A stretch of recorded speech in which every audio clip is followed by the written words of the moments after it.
विद्यार्थी मित्रांनो, digital teaching या युट्यूब चॅनलमध्ये आपल्या सर्वांचं सहर्ष स्वागत। आज मी आपल्या समोर गणित विषयाचा एक नवीन घटक घेऊन आलेलो आहे। घटकाचं नाव आहे कालमापन। चला तर मग सुरू करूया कालमापन। पहा मित्रांनो, कालमापन म्हणजे वेळ मोजणे किंवा टाइम मोजणे। या ठिकाणी 1 तास बरोबर 60 मिनिटे हे आपल्या सर्वांना माहित आहे। 1 मिनिट बरोबर 60 सेकंद, म्हणून 1 तास बरोबर 36 सेकंद म्हणजे 3600 सेकंद होतात। 1 वर्ष बरोबर 365 दिवस असतात। लीप वर्षामध्ये 1 दिवस जास्त असतो, म्हणून लीप वर्ष हे 366 दिवसांचे असते। पाव तास बरोबर 15 मिनिटे। 1 तासाचा चौथा भाग म्हणजे पाव तास असतो, म्हणून पाव तास बरोबर 15 मिनिटे। अर्धा तास म्हणजे 30 मिनिटे। पाऊण तास म्हणजे 45 मिनिटे। दुपारी 12 वाजता आपण मध्यान्ह झाले असे म्हणतो।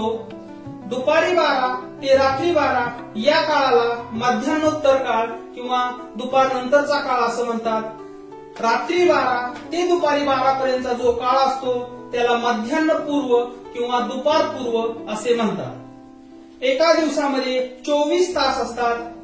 24 तासामध्ये 1440 मिनिटे असतात आणि एका दिवसामध्ये 86,400 सेकंद असतात। या ठिकाणी आपण काही सरावासाठी उदाहरणे घेऊया। पहा, 6 तास 52 मिनिटे बरोबर टिंब मिनिटे।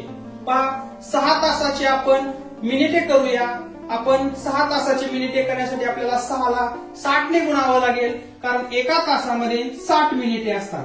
म्हणून आपण 6 तासाचे मिनिटे करूया। 6 गुणिले 0 0 आणि 6 6 36, म्हणून 6 तासाची झाली 360 मिनिटे। आपण ही 52 मिनिटे त्यात मिळवूया। 360 मध्ये आपण 52 मिळवलं तर 412 होतात, म्हणून 6 तास 52 मिनिटे बरोबर 412 मिनिटे। दुसरं उदाहरण पाहूया। 5 तास 35 मिनिटे बरोबर टिंब मिनिटे। अगोदर आपण 5 तासाचे मिनिट करूया। 5 तासाचे मिनिट करण्यासाठी आपल्याला 60 ने गुणावं लागेल, कारण एका तासामध्ये 60 मिनिटे असतात। 60 ला जर आपण 5 ने गुणलं तर 5 तासाची किती मिनिटे होतात पाहूया। 5 गुणिले 0 0 आणि 5 सक 30, म्हणजे 5 तासाची झाले 300 मिनिट। त्यामध्ये आपण ही 35 मिनिटं मिळवली तर 335 मिनिट होतात, म्हणून 5 तास 35 मिनिटे बरोबर 335 मिनिटे। त्यानंतर पुढील उदाहरण पाहू आपण तास मिनिट यावर बेरीज वजाबाकीचं उदाहरण। 4 तास 30 मिनिटे अधिक 2 तास 40 मिनिटे यांची आपण या ठिकाणी बेरीज करूया।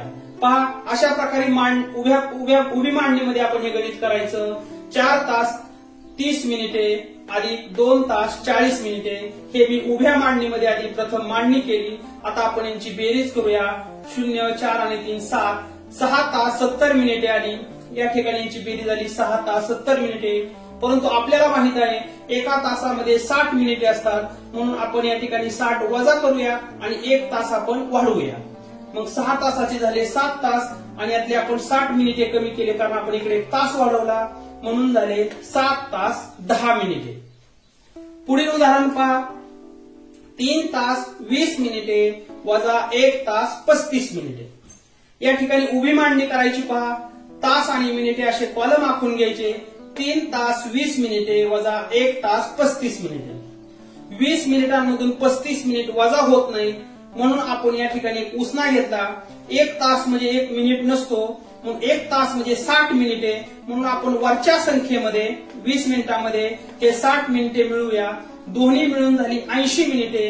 आता 80 मिनिटांमधून आपण 35 मिनिटे वजा करूया। नेहमीच्या संख्येच्या वजाबाकीसारखं हे उदाहरण करायचं नाहीये, कारण 1 तास म्हणजे 60 मिनिटे होतात, म्हणून इकडून एक उसना घेतला तर तिकडे 1 न राहता ती 60 मिनिटे होतात, म्हणून वरच्या संख्येमध्ये आपण 60 मिळवायचं। 60 आणि 20 80 झाले। 80 मधून जर आपण 35 वजा केले तर 45 येतात, म्हणून या वजाबाकीचं उत्तर आलं 45 मिनिटे। 1 तास उसना दिल्यामुळे त्याचे राहिले 2 तास, 2 मधून 1 गेले 1, म्हणजेच या वजाबाकीचं उत्तर आलं 1 तास 45 मिनिटे। या ठिकाणी पहा, आपल्याला 315 मिनिट दिलेले आहेत आणि त्याचे आपल्याला तास आणि मिनिटे करायचे आहेत।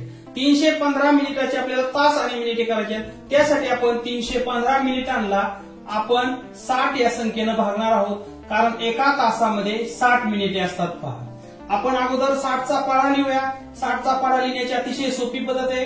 आपण 6चाच पाढा लिहूया. 6 दुनी 12, 6 त्रिक 18, 6 चौक 24, 6 पंचे 30 आणि 6 6 36. आता आपण हा शून्य देऊया पुन्हा. झाला आपला 60चा पाढा.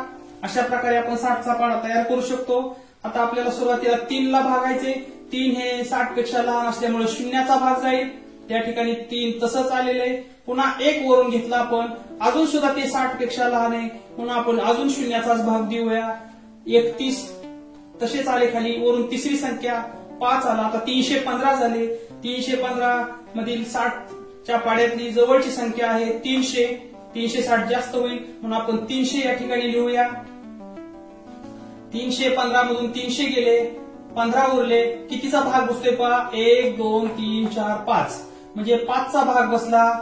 वर आलेत ते आपले तास आहेत आणि खाली उरलेत ते आपले मिनिट शिल्लक राहिलेत. म्हणजे 315 मिनिटांमध्ये 5 तास आणि 15 मिनिटे. अशा प्रकारे आपण मिनिटांचे तास आणि मिनिटे करू शकतो. त्यानंतर पुढील उदाहरण पहा. एक क्रिकेट सामना सकाळी 9:30 म्हणजे 9:30 वाजता सुरू झाला आणि दुपारी तो 3:15 संपला. तर सामना किती वेळ चालला.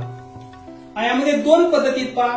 पहिल्या पद्धतीमध्ये मी तुम्हाला समजावून सांगतो. सकाळी 9:30 ते दुपारी 12 पर्यंत आपण वेळ काढायचा. सकाळी 9:30 ते दुपारी 12 पर्यंत 2:30 होतात आणि दुपारी 12 ते 3:15 पर्यंत 3 तास 15 मिनिटे होतात. या दोनही वेळेची आपण जर बेरीज केली तर 15 30 आणि 15 45 मिनिटं आणि 2 आणि 3 तास 5 तास 45 मिनिटे. या एक पद्धतीने आपण किती वेळ झालं हे काढू शकतो. दुसरी पद्धत पहा. आपल्याला जी दुपारची वेळ दिलेली आहे 12च्या नंतरची त्याचं आपण रेल्वेच्या घड्याळासारखं 24 तासाच्या घड्याळात रूपांतर करायचं. ती अतिशय सोपी पद्धत आहे. दुसरी पद्धत आपण दुपारी 3:15 आहेत त्याला आपण 15:15 म्हणू शकतो. दुपारी जे 3:15 आहेत त्याला आपण 24 तासाच्या घड्याळात जर त्याचं रूपांतर केलं तर ते होईल 15:15. या ठिकाणी पहा 15:15 म्हणजे 3:15 आपण 24 तासाच्या घड्याळात रूपांतर केलेलं आहे 15:15 आणि त्यातून आपण सामना सुरू झालेली वेळ 9:30 वजा करणार आहोत. म्हणजे सामना किती वेळ चालला हे आपल्याला कळेल. 15 मिनिटांमधून 30 मिनिट जात नाही म्हणून आपण या तासामधून एक उसना घेतला. एक उसना घेतल्यामुळे ते 60 मिनिट झाले. ते 60 मिनिट आपण या वरच्या 15 मिनिटांमध्ये मिळवले. दोन्ही मिळून झाले 75 मिनिट.